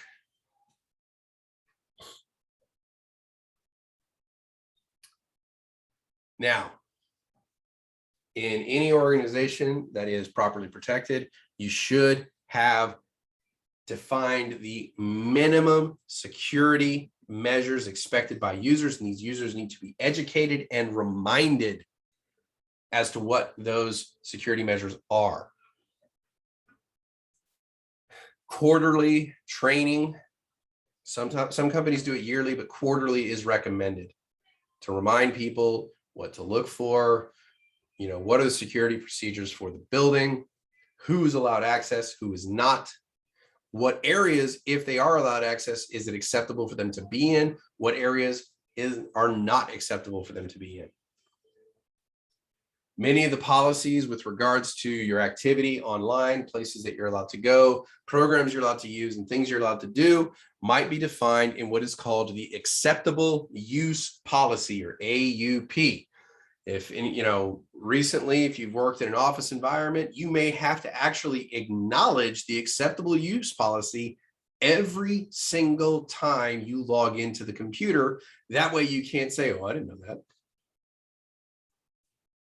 It's not just something you sign when you first start up with the company and then forget about it. No, this is something that they will likely put in front of you multiple times to make you aware, hey, if you're moving past this point, it means you have agreed to all the terms of the acceptable use policy.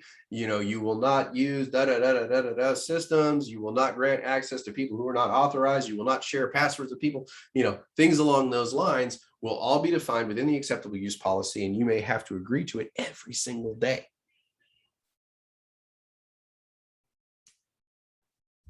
All right. Now, the AUP should always be designed to kind of encourage people to use the proper security protocols. And it also is critical that it has specified consequences for non-compliance. Is it first violation is a verbal, second violation, depending on severity, second violation may be a write-up, third violation may be termination. Depending on severity, if it's something extremely severe, you may be terminated on the first offense if it's deemed it was an intentional breach of security. Some places take it way more seriously than others. So it's definitely a good idea to know the acceptable use policies of the organization you're working at, especially considering we're going to be in IT. And we are held to a higher standard with regards to that.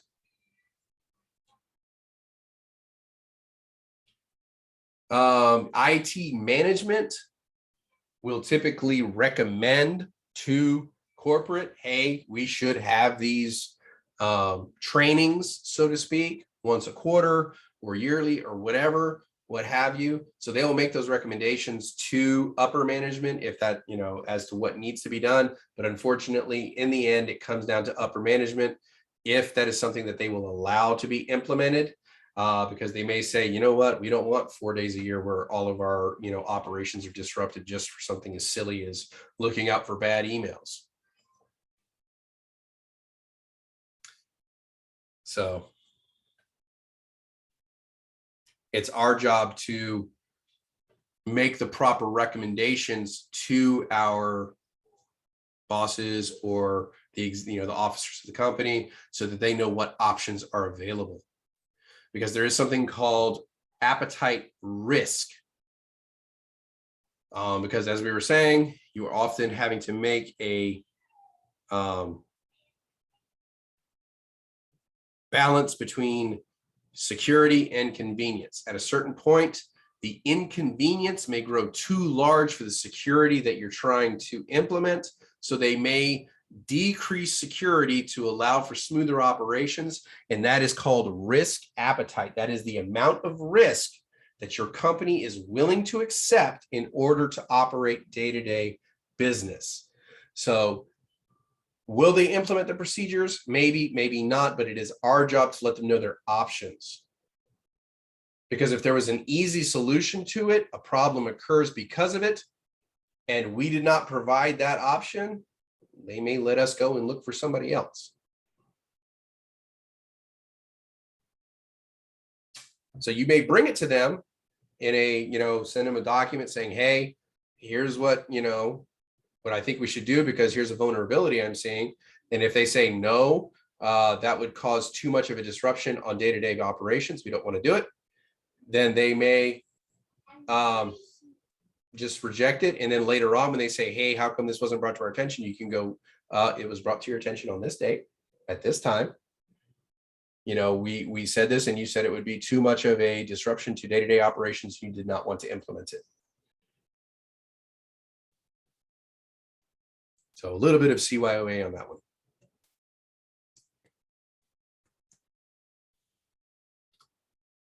All right. Go ahead, pause this. All right, any questions so far?